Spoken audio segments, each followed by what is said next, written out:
Hey everyone, today I'm going to show you how to set Outlook as your default mail client on Windows. Without any further ado, let's get started. First, you'll want to open your Microsoft Outlook app on your computer.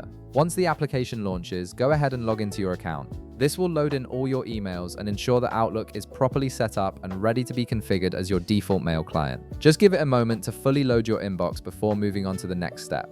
Now that your emails are loaded, it's time to configure Outlook as your default mail client. To do this, you'll need to access your system settings. Press the Windows key on your keyboard and start typing apps and features. As you type, you'll see the search results appear. Once you see apps and features in the results, go ahead and hit enter. This will open the apps and features settings window where you can manage all the applications installed on your computer. Once the apps and features window appears on your screen, direct your attention to the left side menu. You'll notice several options listed there. From these options, locate and click on Default Apps. This section is where Windows lets you control which applications handle specific types of files and actions by default. When you click on it, you'll see a comprehensive list of all the default software currently configured on your system unit, organized by category. Now scroll through the list until you find the email option.